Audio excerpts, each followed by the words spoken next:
नमो अरहंतारं नमो सिद्धारं नमो आर्याणं नमो वज्रायाणं नमो रोये सर्वसाहुडं शुद्धात्मानोनेकान्तं साधुमुक्तं मङ्गलम् वन्दे सन्दष्टसिद्ध्यर्थं सन्दष्ट्यर्थप्रकाशकम् मंगलम भगवान वीरो मंगलम गौतम गणी मंगलम कुंद कुंदाद्यो जयंधर्मोस्तु मंगलम सर्वमंगल मंगलम सर्वकल्याणकारकम प्रधानम सर्वधर्माणां दीनं जयतु शासनम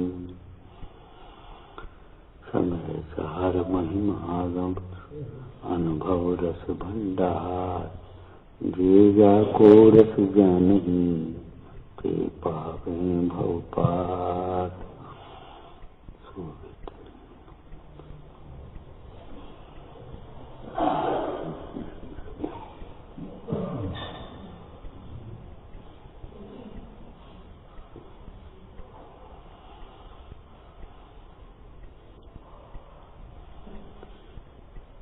सम्यक ज्ञानी जीव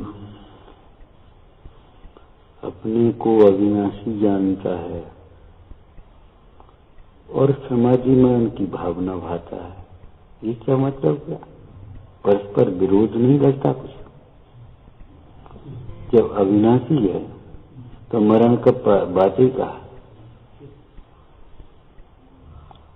इसका मतलब ये हुआ कि सम्यक दृष्टि जीव या सम्यक ज्ञानी एक ही बात है। सम्यक ज्ञानी जीव एक पक्ष का ज्ञाता नहीं है, अपने को अविनाशी जानता है।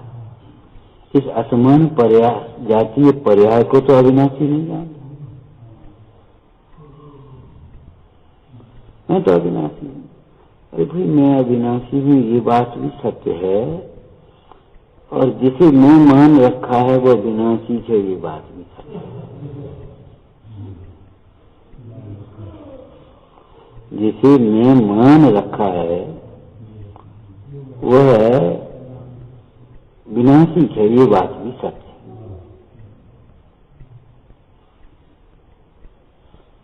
तो सम्यक दृष्टि ये भी जानता है कि देखो भाई, इस पर्याय का विनाश होगा। आपको मालूम है, नेमनाथ भगवान के संवेषण में एक प्रश्न आ गया। क्या? वैसे तो बहुत प्रश्न हुए होंगे, जो कुछ हुआ होगा। क्या प्रश्न? ये द्वारका नगरी कब नष्ट होगी? क्यों भाई, और की बात क्यों नहीं आई? द्वारका नगरी की नई रचना हुई है समुद्र में, और आपको मालूम है किस प्रसंग में द्वारका नगरी की रचना की थी देवों ने?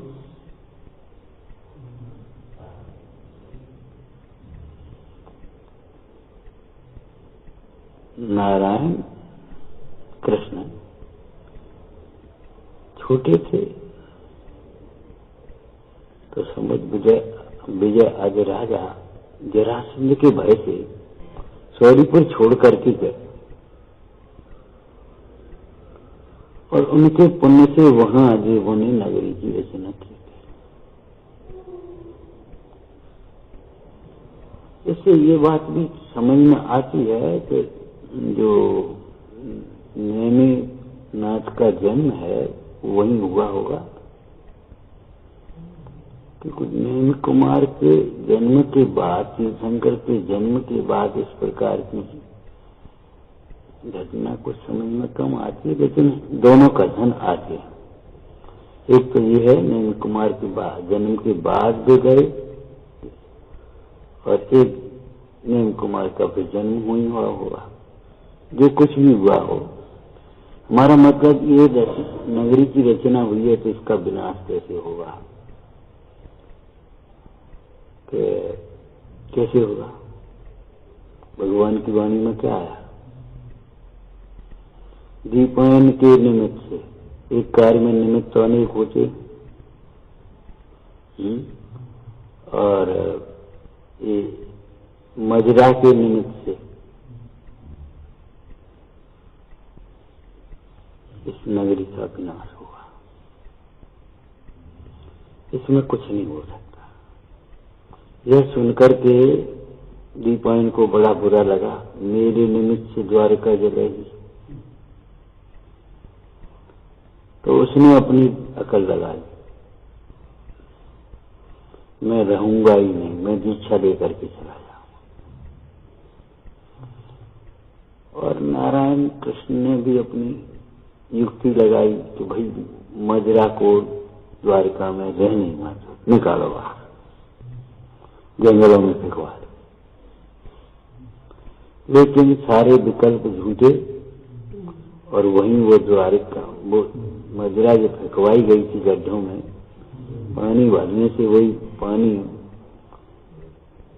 नशाकारक हो गया। और यादव लोग, कुमार वहीं से जा रहे थे, प्यास लगी, जंगल में पानी पी लिया, पानी जान करके वो पी लिया और उन्मत्त हो गए।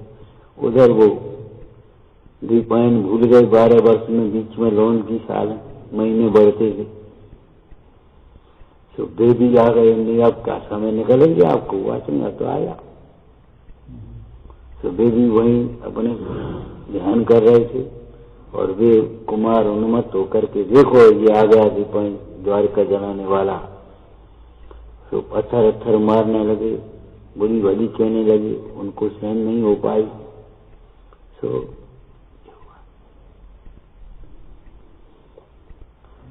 तो सम्यक दृष्टि जी ये भी जानता आत्मा अविनाशी है, लेकिन इस असमान जातीय पर्याय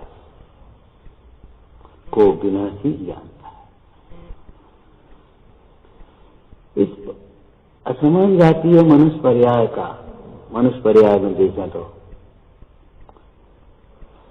संबंध आयु कर्म के अनुसार बनता है। आयु पूरी होने पर एक क्षण भी जीव उस देह में नहीं रहता। आपने आयु कर्म की प्रकृति पढ़ी होगी, स्वभाव बेड़ी के समान।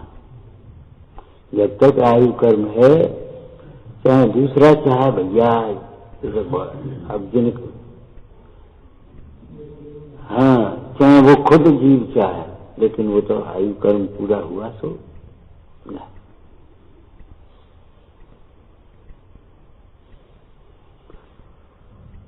तो मरण तो होगा, मरण तो होगा, मानो देह तो छूटेगी। तो समाधि मरण की भावना पाता है।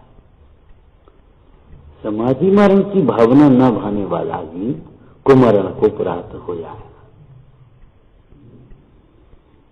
मिथ्या दृष्टि जी समाधि मरण की भावना नहीं भाए तो आखिर देह छूटने का समय तो आ ही जाएगा, कुमरण हो जाएगा।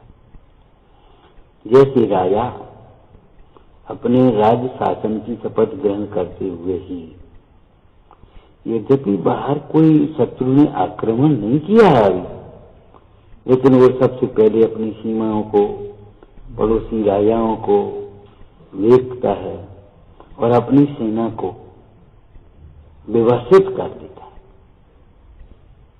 अपनी सेना को व्यवस्थित कर लेता है। दूसरा कोई शब्द बोल सकते हो, प्रशिक्षित कर देता है। केवल व्यवस्थित ही नहीं, प्रशिक्षित करता है। सेना के प्रशिक्षण तो हमने तो नहीं देखे, तुम लोगों ने देखे किसी ने? जंगलों में जाके फिर वो शत्रु ऐसे आक्रमण करेगा तो ऐसे कैसे उसको बचाओगे, क्या करोगे, कैसे फायरिंग करोगे, कैसे क्यों ये सारी बातें सिखाई जाती। कैसे फेंकोगे, हवाई जहाज के हमले को कैसे बचाओगे, कैसे क्या करोगे, हैं? ये सब होता। वो अपनी सेना को बड़ी प्रकार से सुसज्जित भी करता है, व्यवस्थित भी करता है और प्रशिक्षित भी करता है।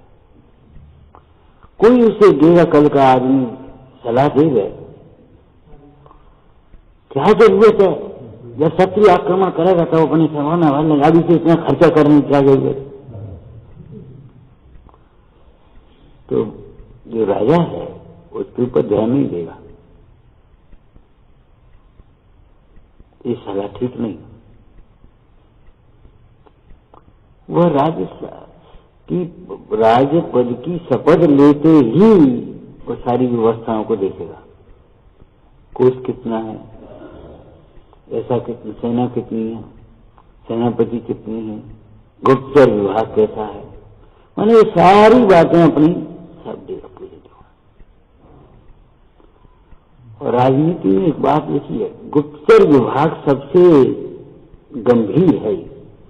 अगर गुप्तचर विभाग फेल हो जाए तो समझ लेना शासन ही फेल है।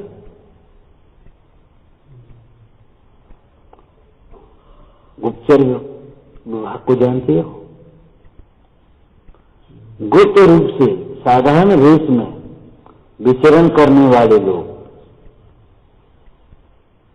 वे सब खबर ला करके देते हैं।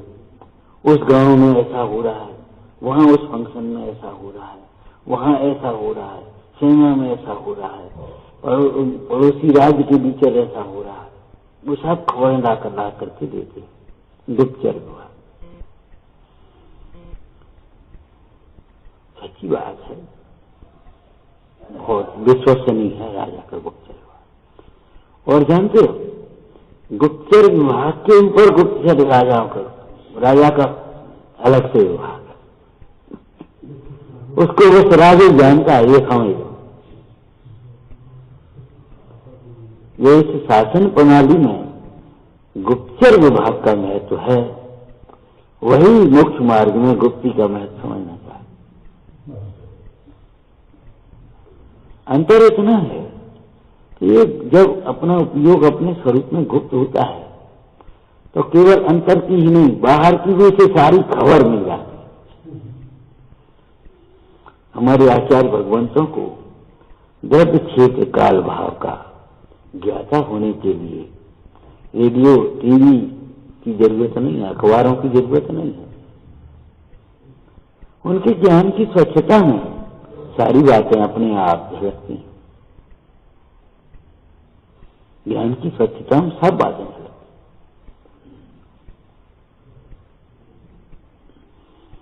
अपने को अविनाशी जानता है, मैं अविनाशी हूं, परंतु ये जो असमन जातीय पर्याय है, इस पर्याय की तो थोड़े कार्य होती, और तो भी मनुष्य पर्याय, कर्म भूमि का मनुष्य, यहां तो अकाल मरण भी होते हैं। देव गति में, नरक गति में, भोग भूमि के में, चरम शरीर वाले वे तो अकाल मरण से नहीं होते, जितनी आयु है उतनी पूरी। लेकिन यहाँ तो भैया आयु पूरी हो जाए ये भी ठिकाना नहीं, बीच में उदीना से पूरी हो जाए। आपकी आयु भले 100 वर्ष की हो, लेकिन अगर आपका भोजन पान व्यवस्थित नहीं है, आपके विचार व्यवस्थित नहीं है, तो आपकी आयु बीच में उदीना को प्राप्त हो जाएगी, बीच में पूरी हो जाए। अचानक एक्सीडेंट हो जाए, विष भक्षण हो जाए, विष चला जाए खाने में, कोई और टेंशन हो जाए, आयु घटती है। आप जानते हो कषायों से आयु घटती है। किसी की आयु घटानी हो तो कषाय कराओ, समझो, अपने आप बढ़ जाए। क्रोध अधिक कषायों से ये उदीना होती है, करो आपका समाधि होती है।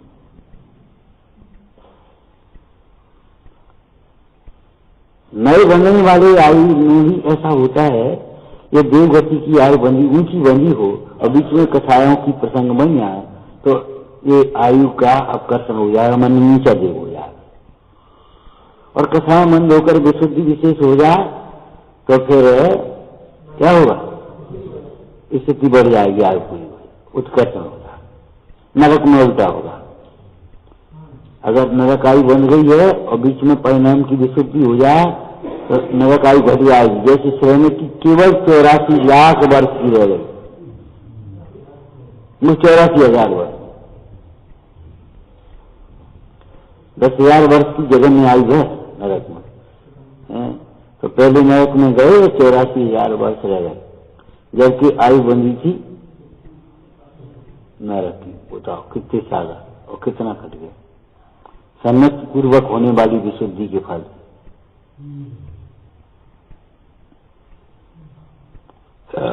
त्रिवेणी गति में परिणाम के अनुसार, माने गति नहीं बदलेगी जो बदल गई है, लेकिन वो आयु तो अंतिम समय तक घटती बढ़ती रहती है उसके परिणाम के अनुसार। ये प्रगतियां हैं कर्म। तो इस पर्याय की तो थोड़ी कार्य स्थिति है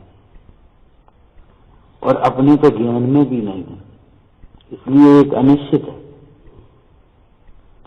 इसलिए ये तो धर्म शास्त्र है। नीति शास्त्र में एक बात लिखी है,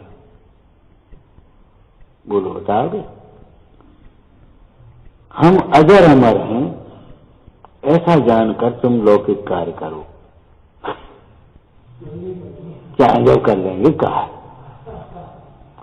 लेकिन मृत्यु हमारे केस पकड़े हुए है ऐसा समझकर धर्म ज्ञान करो।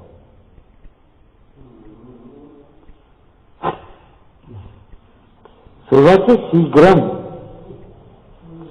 शुभ कार्य को कल के ऊपर मत डालो।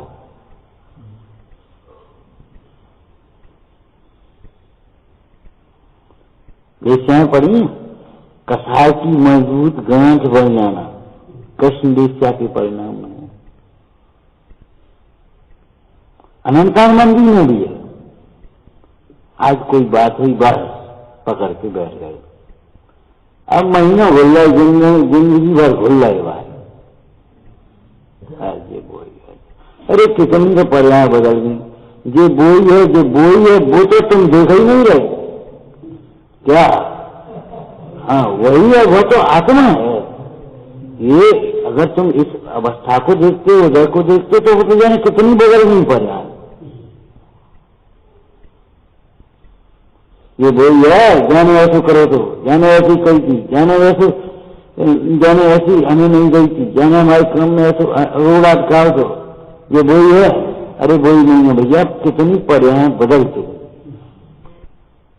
निरंतर पर्याय बदलती हैं। कसाएं आ जाना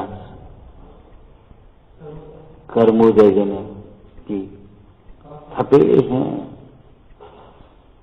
ज्ञानियों को भी आती हैं, आ जाती हैं। आपत्ति ऐसा लिखा है, लेकिन संग्रह नहीं करना चाहिए, संग्रह करने लायक नहीं है। इस क्षण में रखने लायक नहीं।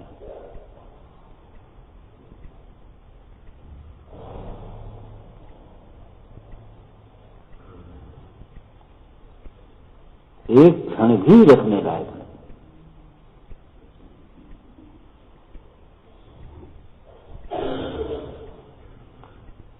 तो सम्यक दृष्टि जीव अपने को अविनाशी जानता है और समाधि मरण की भावना भाता है। क्या मतलब है? अपने को अविनाशी जानता है और पर्याय का जो मरण या वियोग होना है उसे अवश्यम भावी जानता है, अवश्य। और किसी की क्या एक दिन यह जो जुदी होगी।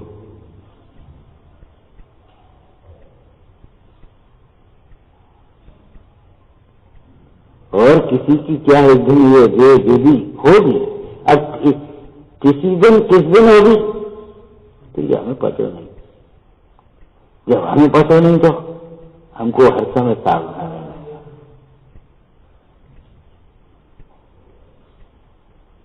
हमको हर समय सावधान रहना चाहिए। मृत्यु आया तब हम सावधान हो, अरे तब तक तो वो दबो चलेगी। सवेरे इस चर्चा प्रसंग में से बताई गई कि सम्यक ज्ञानी जी समाधि मरण की भावना भाता है, एक बात है। और मृत्यु के समय को नजदीक जानकर वह ऐसे सावधान होता है जैसे कोई सोया हुआ सिंह उसको कोई जगह कर झकझोर कर ललकार कर कहे, ओ हाथियों की फौज चली आ रही, तेरी पर फौज चली आ रही।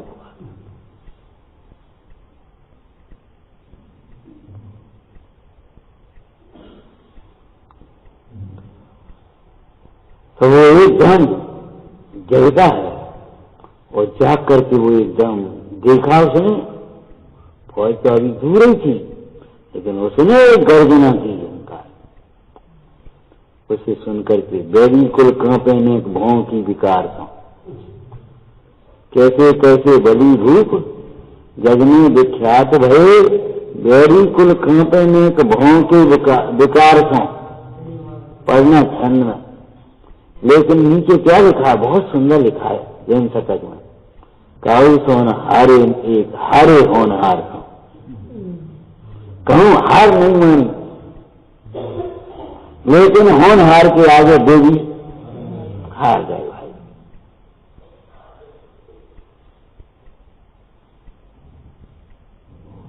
होनहार के सामने वे हार गए, उसे टाल नहीं सके। इसलिए ये बात मान लेना चाहिए कि मैं अविनाशी हूं, लेकिन ये पर्याय छूटे। हाँ, अवश्यम भावी है, मरण अवश्यम भावी है, मतलब पर्याय का परिवर्तन हाँ अवश्यम भावी है। कुछ नहीं कर पाएगा, कोई नहीं कर पाएगा, हम और आप कोई नहीं। तीर्थंकर की नहीं चली, कैसे शब्द लिखे हैं, तीर्थंकर से बली इनकी नहीं चली, मौत नहीं चली।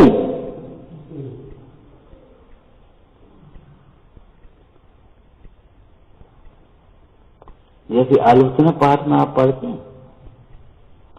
पहले तो ये कहा इंद्रादिक पद नहीं चाहूं, कि भगवान इंद्रादिक पद न चाहे मिले। क्यों? इंद्रादिक पद में संयम नहीं है, संयम नहीं है तो प्रचुर स्वसंवेदन सुख नहीं है।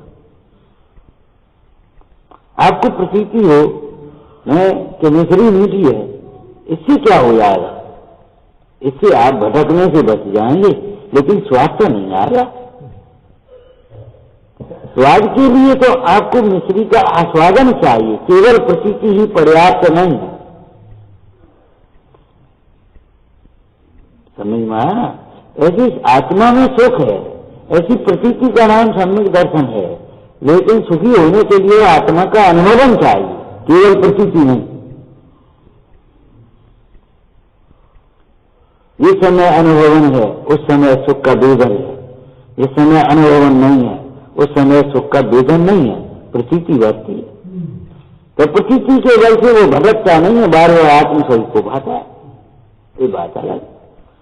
और आत्मस्वरूप को भाता हुआ जी जल्दी जल्दी अपने क्या स्वसंवेदन को बढ़ाता जाता है और रागादिक को छीन करता जाता है, अंत में निर्गंध होकर प्रचुर स्वसंवेदन को प्राप्त होता है। क्यों? यानी देखो भाई, परमार्थ का ज्ञान एक द्रव्य दूसरे द्रव्य का करता नहीं है, लेकिन ज्ञान को निमित्त नैमित्तिक संबंध का भी ज्ञान है भैया। प्रचुर स्वसंवेदन परिग्रह की दशा में संभव नहीं है, निर्गंध दशा में ही संभव है।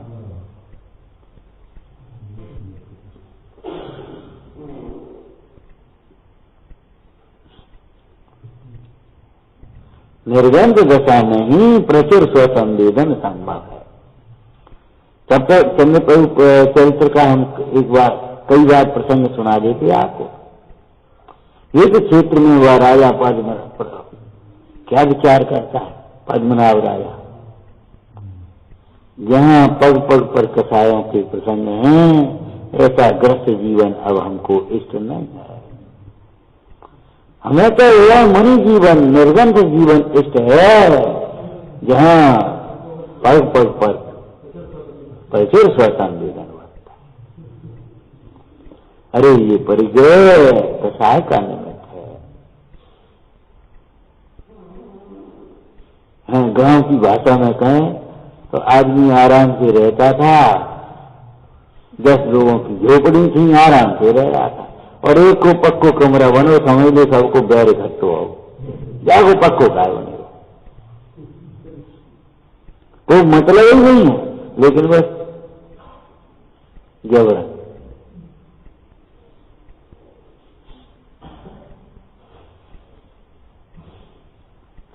आत्मानुशासन में लिखा, बड़ों के प्रति आदर होना सरल है, छोटों के प्रति स्नेह होना सरल है, लेकिन समान वाले जीवों में अधिक का भाव होना बहुत दुर्लभ है। अधिक ठीक है, अधिक सखा भाव न होना बहुत दुर्लभ है। ईर्षा भाव न होना बहुत दुर्लभ है। बहुत पुरुषार्थ चाहिए।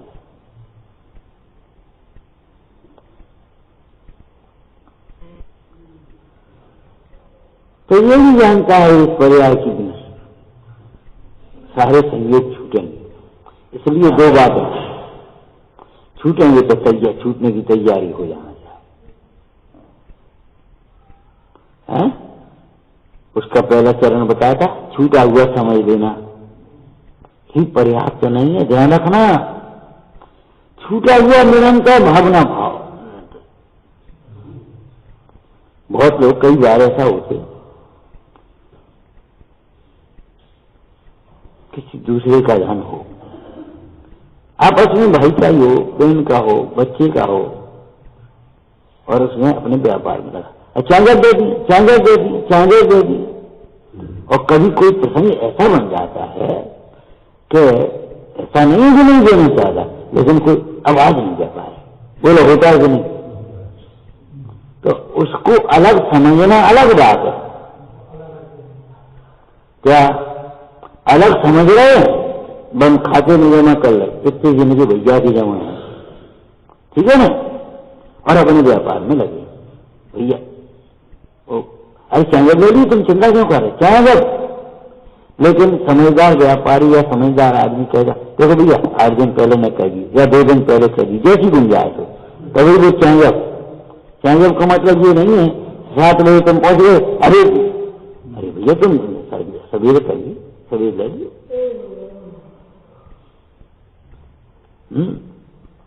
अच्छा, अब अलग समझा तो देने में तो कोई परेशानी नहीं है, लेकिन वो मिला हुआ है तो उसको निकालने में दिक्कत आती है ना। और एक उसको अलग समझा भी है और अलग धर भी दिया है।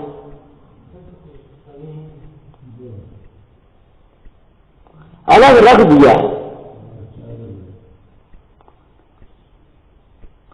अब क्या तो समझ, श्रद्धा और चारित्र का अंतर समझ रहे,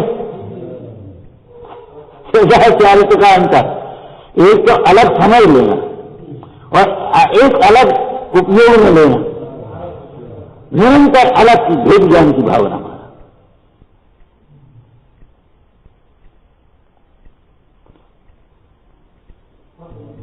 है?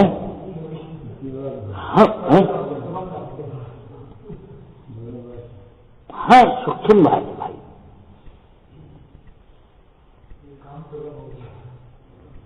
केवल अलग है समझ लेना ही पर्याप्त नहीं है, अलग धर लेना।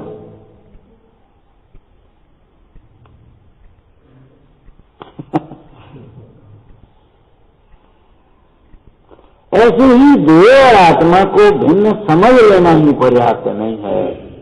देह से आत्मा के भेद ज्ञान को निरंतर भाना, भावेत भेद विज्ञानम निदमच्छिन्न धाराया। इसलिए समाधि की भावना में कितनी सुंदर पहली लाइन लिखी, बोलो समाधि में किसका नाम? नहीं, साथ में एक शब्द है, इसीलिए तो हम फिर बोल रहे। भेद विज्ञान सहित कसाय से रहित शांत परिणाम का नाम समाधि। मैंने कैसी बढ़िया बात है।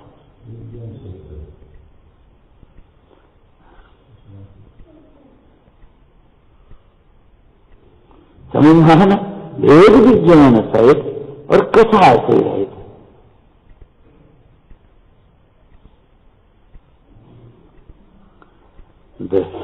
प्रतीति होना अलग बात है और आचरण होना अलग बात है।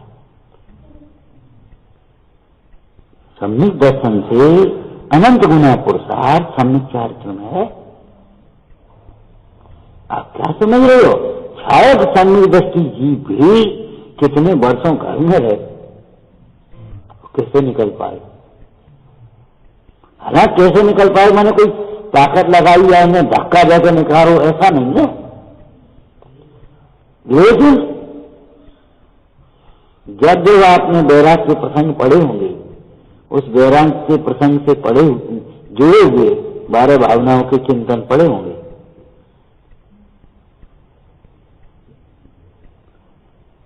मंगल पाठ पढ़ते ना, उस मंगल पाठ में ये तुम्हारा तप कल्याणक का पढ़ना, गर्भ कल्याणक, जन्म कल्याणक, पंच मंगल रूपचंद का कैसी सुंदर लिखी। भवतन भोग विरक्त कदाचित चिंतियो, धनियो वन पिय पुत्र कलत अनतियो, कोई नहीं शरण मरण जन दुख चाहूंगत भरो, दुख सुख एक ही भोग। ये 12 भावना है। वास्तविक भगवान की पुरानी पूजा, उसमें देखना जयमाल में चंपापुर में पंचवर कल्याण गाया ना, उस पूजा की जयमाल में पढ़ना, विचारने लगे अब हमको सब प्रकार का योग बन गया है। इसलिए वेरा तब वे 12 भावनाओं का चिंतन करने लगे। परिषद जय के प्रसंग में मुनिराजों को पढ़ना, पुराण पढ़ो, कहानी किस्सा कहानी नहीं है, पुराण धर्म शास्त्र है। क्यों? कथाओं के माध्यम से इनमें तत्वों की चर्चा है, वैराग की चर्चा है, संयम की चर्चा है, पाप दुखरू को ये बताए, पुण्य अधूर ये बताया। खाली कथा नहीं सुनाई है, केवल इतिहास नहीं लिख दिया। एक रामचंद्र जी नाम के राजा हुए और उनके ऐसे थे, वो ऐसे इस प्रकार का था, ऐसी इतिहास नहीं है। किस पुण्य से राम ऐसे कुल में पैदा हुए, किस पुण्य से उनको ये विभूति मिली और किस प्रकार से वे उस पुण्य के उदय में अपने कर्तव्य में सावधान रहे, किस प्रकार से उन्होंने लौकिक में राज्य में रहते हुए भी पिता की आज्ञा का कैसे पालन किया, मर्यादाओं का कैसे पालन किया, किस प्रकार से युद्ध करते हुए भी रावण के प्रति भी किंचित भी डर नहीं, अंत में भी एक क्षण को राज्य रोक दिया, युद्ध रोक दिया। ये दशानन रानियों को विधवा मत बना, तेरी लंका तेरे पास, केवल सीता मुझे दे दे बस। चक्र सुदर्शन आने के बाद भी ये बात कही।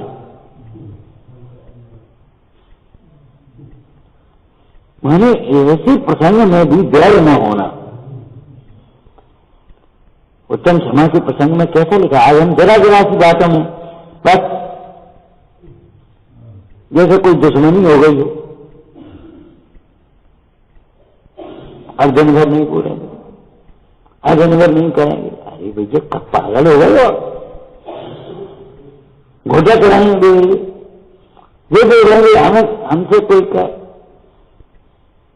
अरे पागल हो गए क्या? तुम्हें अपना हित करना है कि कर कहा रहे तुम? ऐसे समय में देह छूट गया, और देह छूटने की बातें तो सब बात की हैं।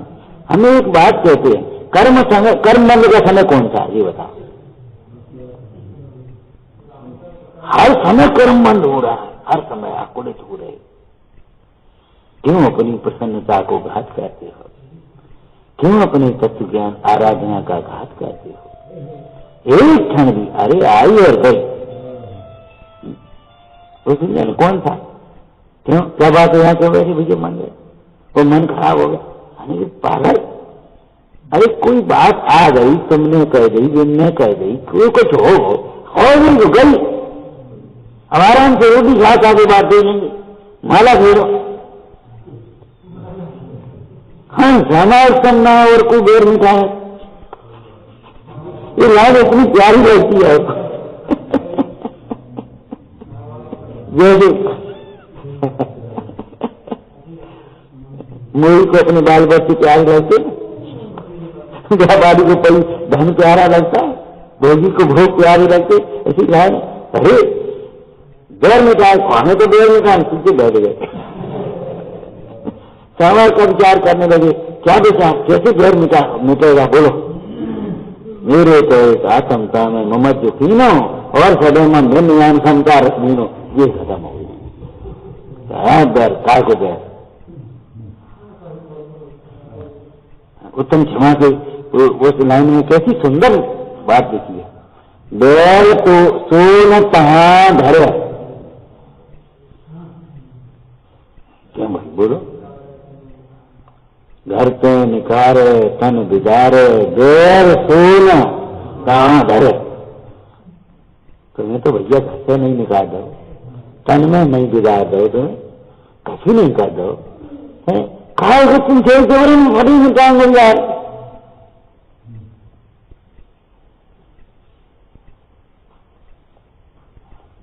कैसी समाधि करेगा भैया, समाधि भरण, हाँ कैसी समाधि कर पाओगे सोचो। जब साधारण रूप से हम जरा सी भूख प्यास निद्रा इष्ट वियोग अनिष्ट संयोग प्रतिकूल प्रसंग अपने सहन नहीं कर पाएंगे क्षमता से, तो समाधि का खेल है। ज्ञानियों के लिए खेल ही है, लेकिन अज्ञानियों के लिए भारी आफत है। पुराण खींचते लौकिक भाषा में कहें तो, लेकिन जैसे पुराण खींचे ऐसे ही आपको अपना उपयोग खींचना होगा।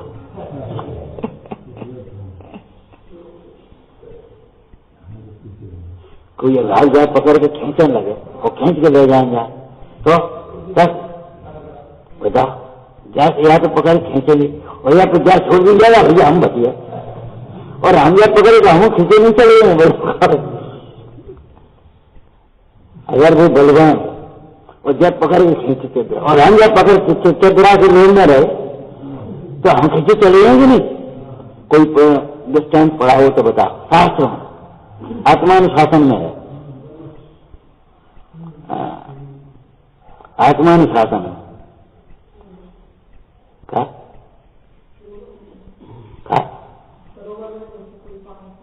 नहीं, चुप रहो।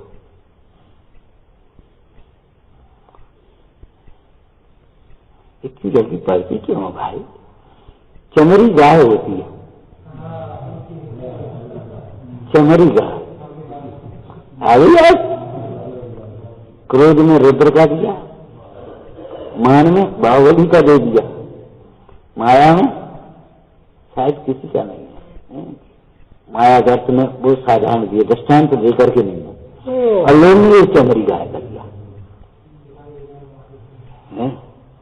क्रोध की जरा से क्रोध से किस किस की क्या क्या हानि नहीं होती, ऐसी नीचे बातें दिया, बहुत सुंदर सूक्तियां हैं ये। फिर देख दो ना, ये चार नियम साधी टीका ने दिया, उदाहरण दिया है। तो वो चमड़ी का है, उसको अपने वो पूंछ के जो बाल है ना वो बहुत कोमल है, बहुत चमर बनते हैं इन लोगों में, दूसरे लोगों चमर, तो वो चमड़ी गाय के लिए बहुत कोमल बाल है उसके, और उसे उनको बहुत मोह है उस गाय। तो शिकारी आया उसके पीछे भरा और वो भी भरी और झाड़ी में, तो गाय से निकल गई और बाल उलझ गए, क्या अच्छा, और चली चलिया के बाल टूटिया से क्या हो गए, लेकिन वो खड़ी रह गई और उस शिकारी के द्वारा प्राणों से रहित कर दी गई। अरे लोग से क्या क्या अनर्थ नहीं होता, ये देखा।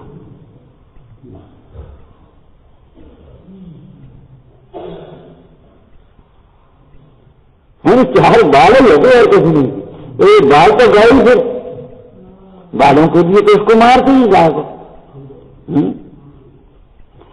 ये जिसका सुंदर है उसी के लिए उसको मार रहे, बारसिंगा को सीन के लिए मारेंगे, कस्तूरी में उसको कस्तूरी के लिए मारेंगे। ये स्वार्थी विषयांग जीव जो जिसमें स्वार्थ उसको मारेंगे। तो कहते देखो जरा से 4 बालों के चक्कर में उसने प्राण अपने दिए। अभी हम तुम्हारा चंद्रपुर चरित्र का एक हाथी के चक्कर में इसने देखो तो प्राण रहित हो गया ये राजा। धिक्कार, इस मान कथा को धिक्कार।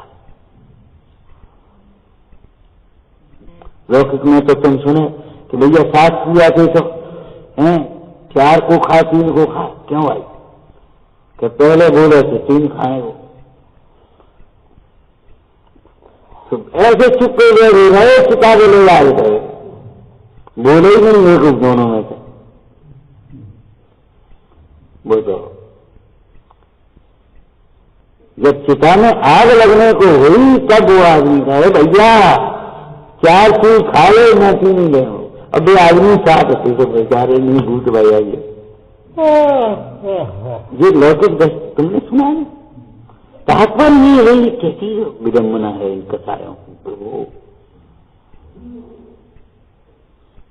शुष्क ज्ञान नहीं, सरस ज्ञान है। शुष्क ज्ञान नहीं।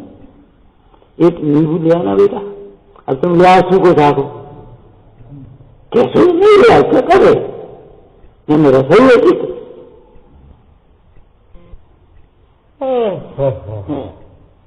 मौसमी ले बेटा और ले आ सूखी जी तुम क्या कहेंगे ना, सूखी मौसम में लोग जब सूखे फल तो मौसमी और पसंद नहीं है कहे तो सूखा जैसे उसके ज्ञान कैसे पसंद है? सरस, बहुत सरस।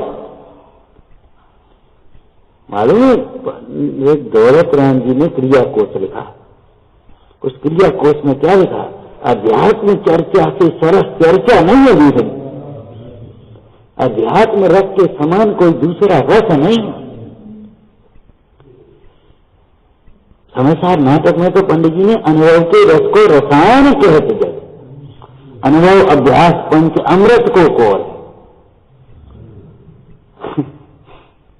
पंचामृत है ये, मन परम पवित्र है। हाँ, ये रसायन द्रव्य। आप आयुर्वेद की ये लाइन बराबर याद रखना हमेशा। जितनी भी रसायन होती हैं उन सारी रसायनों में आचार रसायन सर्वश्रेष्ठ रसायन है। आचार रसायन के बिना कोई रसायन द्रव्य भी काम नहीं देते, स्वास्थ्यकारी नहीं होते। आचार रसायन का मतलब है क्षमा, आर्जव, सत्य, शौच, संयम, सेवा, विनय, वैयावृत्ति, ब्रह्मचर्य, संतोष। ये गुण जो है ना ये आचार रसायन, माने इन गुणों से मनुष्य दीर्घ जीवी होता है। विचार करो आज आयु काल क्यों घटने लगी? ये गुण घटने लगे।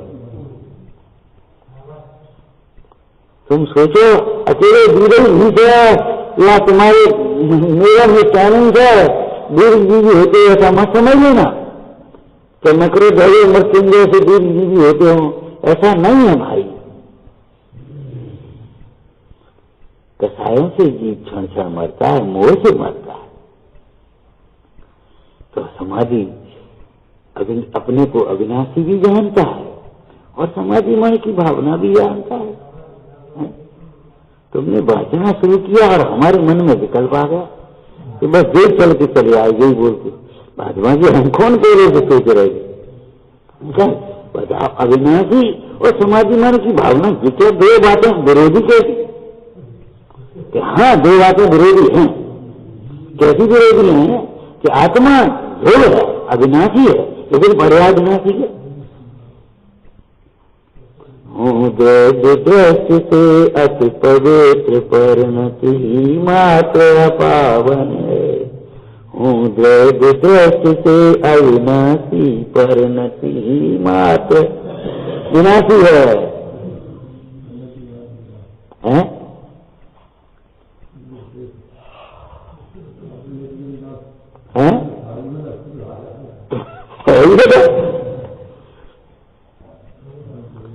अब उस मरण के लिए तैयारी कर रहा है,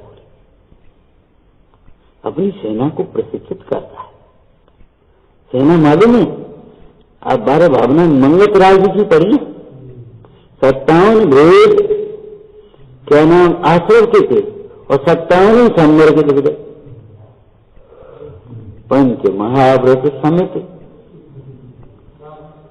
12 भावना, द्वादश परीक्षा, 22 परिचय, 10 धर्म, ये सेना तैयारी उसने। ये कवियों का एक तरह एक सेटिंग मैंने उस तरह का उपदेश की शैली है सेना में। इसने भी अपनी सेना से आया। उसका सेनापति मोह, इसका सेनापति सम्यक है।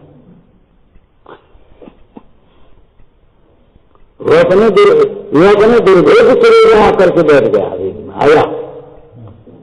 अब वो मोह बाहर सकता है। तो कल सवेरे एक दर्शन दिया था, इसमें से जो आप पहुंच रहे थे, तो उस शत्रुओं की सेना को देख करके उस क्या नाम सिंह ने जो सो रहा था ना, उसको उसने ऐसी गर्जना करी जैसे अषाढ़ मास में इंद्र माने मेघ। अन्य दर्शन के शब्द भी आ जाते हैं। कैसे कि अब अन्य दर्शनों में आपको मालूम है इंद्र देवता वर्षा करते हैं सब, और उसी के लिए वो इंद्र को प्रसन्न करने के लिए यज्ञ वगैरह करते हो, यह प्रसन्न नहीं यज्ञ करो तो इंद्र देवता प्रसन्न हो जाए। तो वो मेघ के करके बाबा ऐसे कहते हैं भयंकर। उसी प्रकार से उसने गर्जना की। उस गर्जना का क्या प्रतिफल बताया था सवेरे? उससे बैरियों की फौज वहीं की वहीं रुक गई, आगे पांव ढलने में असमर्थ हो गई। इसका अर्थ क्या बताया था? सवेरे कर्म की अपेक्षा बताया था कि कर्म वहीं रुक गए, अब नहीं आ सकते, कर्म वहीं रुक गए।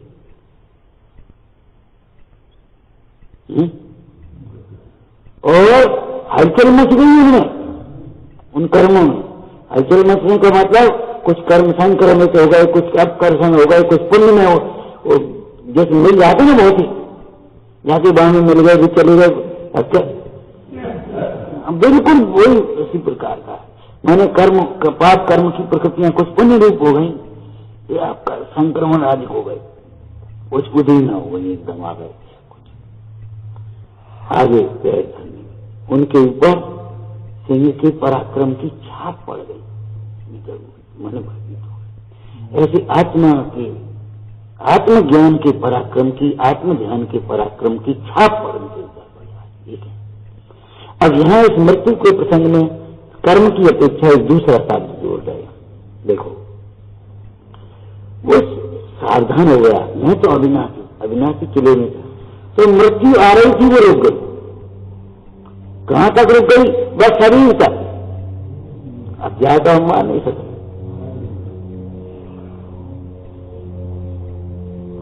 मृत्यु जो आ रही थी वो वहीं रुक गई। कहां?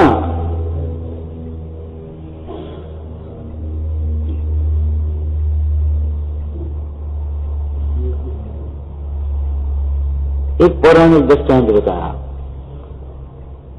राजकुमारों की परीक्षा लेने के लिए राजकुमारों को भोजन के लिए बैठाया और उसी समय शिकारी कुत्ते छोड़ दिए गए।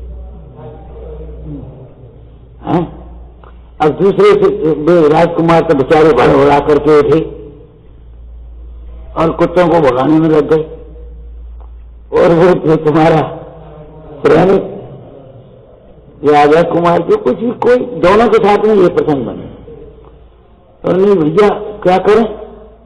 तो बस देख कुत्ते वहां आ रहे ना, इधर इधर की भोजन था ना वो फेंक गए। अभी कुत्ते वहीं हो गए और जी अपने आराम से खाना नहीं तय हो गए, नहीं देखना चाहिए। ऐसे ही इस मोही ज्ञानी जीव ने शरीर को फेंक दिया, ले ले हट यहां से, हट गया।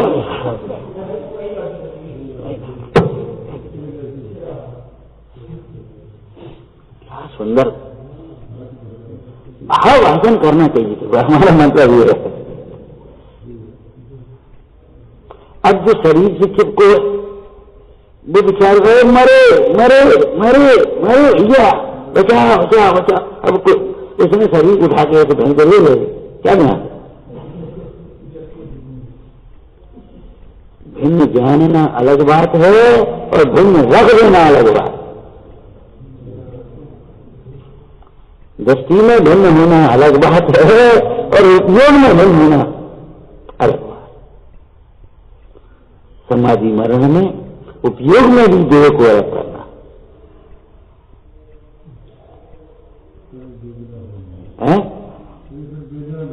हाँ बस वेदना नहीं, वेदना भय क्या, वेदना ही नहीं रहती। वेदना भय तो प्रतीति के बल से भी नहीं होता, लेकिन उपयोग जब अपने स्वरूप में रहता है तब तो वेदना ही नहीं होती। तो वेदन करने वाला उपयोग होता है, वेदन करने वाला कोई अचेतन नहीं होता। चाहे रोग का वेदन करे, चाहे वियोग का वेदन करे, चाहे संयोग का वेदन करे, वेदन तो उपयोग करता है। अब उपयोग यहां लग गया है, क्या को वेदन करे? आपको ओंकार मंत्र के महात्म्य में से ये लाइन बताई होगी कभी। ऐसो पंचनमो यारो सब पावक पणासनो मंगलारम सद्दे सिंह परमम होय मंगलम। सर्व पापों के नाश का क्या अर्थ बताया? भूतकाल के पाप नष्ट हो गए, भविष्य के लिए पाप का बंध नहीं। वर्तमान में आपके दर्शन से आपकी भक्ति में जो योग लगता है तो पाप उत्पन्न नहीं होते। देखो तुम्हें देख करके तो पाप हो सकता है उत्पन्न, ऐसी चादर हमें मिल जाए, ऐसे मकान हमारा बन जाए, लेकिन भगवान को देख करके ज्यादा नहीं करे ऐसे स्वरूप हमारा हो जाए तो वो तो बहुत पुण्य होगा। तो पाप कहां से आएगा ये बता?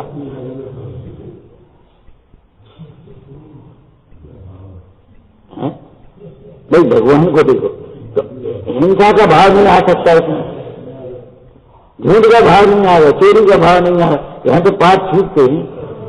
इस मार्ग में कुछ पाप तो होते ही नहीं है। अब बोले भगवान को देख करके तुम क्या भाव करोगे? ज्यादा ज्यादा यही तो करोगे, ऐसा स्वरूप मारा हो जाए तो वो तो पुण्य भाव है, पाप भाव तो नहीं।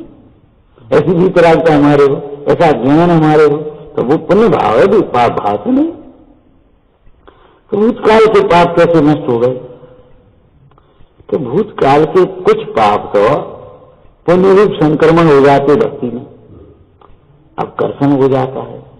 और मान लो कोई निराचित कर्म भी बंधे हो, निकाचित कर्म भी बंधे हो, जिनका ना उत्कर्षण न अपकर्षण न संक्रमण कुछ नहीं होता, वैसे कि वैसे उधर में आ जाए तो भी उधर उपयोग न होने से उसका वेदन नहीं होता।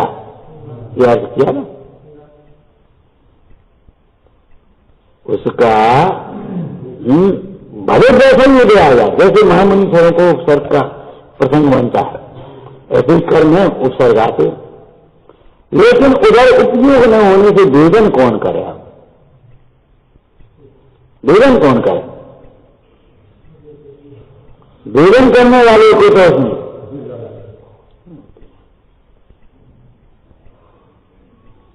जैसे बाहर में लड़ाई हो तो मां अपने बेटे को खींच करके भीतर ले आती है, अब कौन से लड़ेगा वो? ऐसे गुणवानी मां कह रही है भैया अपने उपयोग को भीतर ले आओ, अब क्या करना है, अब क्या हो, अब कुछ नहीं हो सकता। सब पावक पणासनो माने भूतकाल के पाप नष्ट हो गए, कुछ तो वैसे ही नष्ट हो गए। कैसे नष्ट हो गए? पाप प्रकृतियां पुण्य प्रकृति रूप बदल गई, और कुछ ऐसे नष्ट हो गए कि उदय में भी आ गए तो उनमें उपयोग नहीं है, तो बेकार चले गए।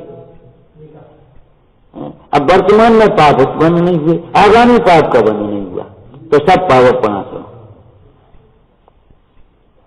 वही चर्चा यहां लेना चाहिए कि सम्यक ज्ञानी जीव मृत्यु के समय में सावधान हो गया अपने किले में।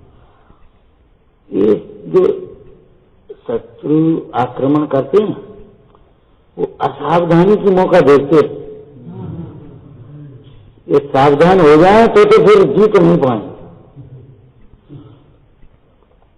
आपने राजस्थान की एक घटना सुनी, एक लड़का था, उसको गाने का शौक था, तो घर वाले और लोग सब कहते कैसा है तू राजपूत होकर के गाना बजाना करता है, गाता फिरता है, देश की रक्षा कैसे करेगा, क्या करता है? मैं करूंगा। तो भैया वो शत्रु ने आक्रमण कर दिया और उसने वीर रस के गीत गाना शुरू कर दिया गांव गांव जाकर के। तो लोग उत्साहित होकर के देश रक्षा के लिए देश की सेना में भर्ती होने लगे और सेना में वीर रस के गीत गाए सब अपने तैयार भूखे मरने के लिए। ये नहीं है सब सुविधा मिले खाने पीने को, तब हमें युद्ध करेंगे, ऐसा नहीं।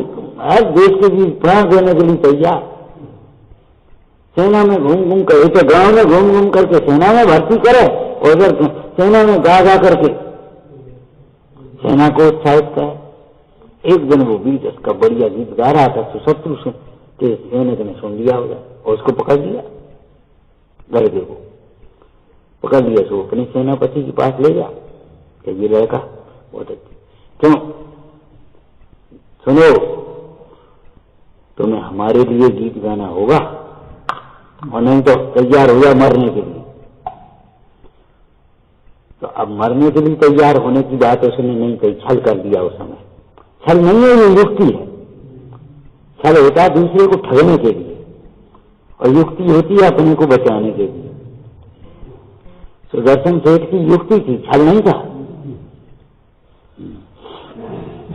तो उसने कहा अरे गाना तो हमारा काम ही है, गाना तो हमारा काम ही है। तो बस अब रात्रि को उसने लड़के को आगे किया और सेना लेकर के चल दिए। तो बस गेट पर अरे लड़के गाना गा। उसने क्या सोचा, ये यहाँ से गाना गाएगा तो राजपूत समझेंगे हमारा कोई टुकड़ी आ गई है, तो फाटक खोल लेंगे और हम जीत लेंगे। और लड़के ने गाना गाया दूसरा, शत्रु द्वार पर खड़ा है सावधान हो जाओ। शत्रु द्वार पर खड़ा है ललकार रहा है सावधान हो जाओ, हे देश के रक्षकों मात्र उनसे सावधान हो। और भी तो सावधान हो गए, इधर बोल हे क्या गाता है, गाता क्या हूं, जो है तो गाता हूं। फाटक खुला, वो सेना की टुकड़ी कब तक काम देगी, भर गई। मारा, उसको मार दिया लड़के को। उस लड़के के सबका महाराणा ने स्वयं अपने हाथों से संस्कार किया, दाह संस्कार। केवल तलवार से युद्ध नहीं किए थे आगे। आपको मालूम है लेखनी बहुत सशक्त होती है। कलम लौकिक में कहे कलम की ताकत, एक कलम चलाए तुम्हारा जीवन बर्बाद हो या तुम्हारा अधिकारी हो,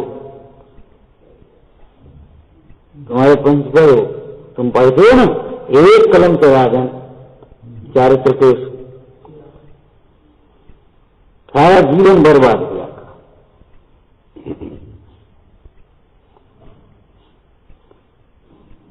तलवार की ताकत एक और कलम की ताकत एक और, सबकी अपनी अपनी ताकत है, लेकिन ज्ञान की ताकत एक और।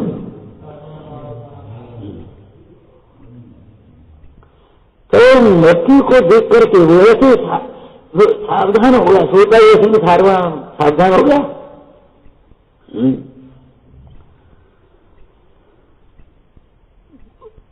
अब मृत्यु क्या करेगी, वो उसने देह उठा करके ऐसे लिया और अपने स्वरूप के आनंद रस में पीता। तो अविनाशी जानते हुए अब साथ में समाधि मन की भावना के बीच में क्या और बोलोगे बता? इस अपने को अविनाशी जानते हुए और शरीर आदि पर्यायों को विनाशी जानते हुए, मृत्यु को अवश्यम भावी जानते हुए ज्ञानी जीव सावधान होता है, निरंतर भावना भाता है, उस शरीर की भावना भाते भाते आनंद करता है, और मृत्यु का समय में निकट जान करके सारूर के समान गर्जना करता है। आ जाओ, एक गर्जना तुमने पंडित जी की सुनी है, बनारसी दास जी की, ज्ञान कुतक का हाथ मारे और मोहना, ज्ञान कुतक का हाथ मारे और मोहना, प्रगटे रूप स्वरूप अनंत ये सोहना, जा पर्याय को अंत सत्य कर जानना, चले बनारसी दास से नहीं आवना। वह क्या था? पंडित जी के जीवन की बड़ी विचित्रताएं रही। 3 विवाह हुए, 9 बालक हुए, सब शांत हो गए, अकेले रह गए, और फिर भी अपनी आराधना के बल से चलते रहे सब आनंद से। और अंतिम समय में कुछ उतार चढ़ाव, आर्थिक रूप से भी घाटा मुनाफा बहुत हुए, तो पंडित जी अंतिम समय में आवाज रुक गई उनकी। अब कुछ 4-6 लोग इकट्ठे हुए, बोला पंडित जी के प्राण कहीं माया में अटके हैं, कभी कऊ में अटके हैं। अब पंडित जी बोल तो पा नहीं रहे, तो उन्होंने इशारा किया तो एक स्लेट बच्ची या कापी पेंसिल ले आया, सोचने लगे। तब पंडित जी ने ये लिखा, ज्ञान को तक का हाथ मारे और मोहना, प्रगटे रूप स्वरूप अनंत जो सोहना, जा पर्याय को अंत सत्य कर जानना, चले बनारसी दास अवश्य दे छुटे। ये है गर्जना, ये है गर्जना, विचारना।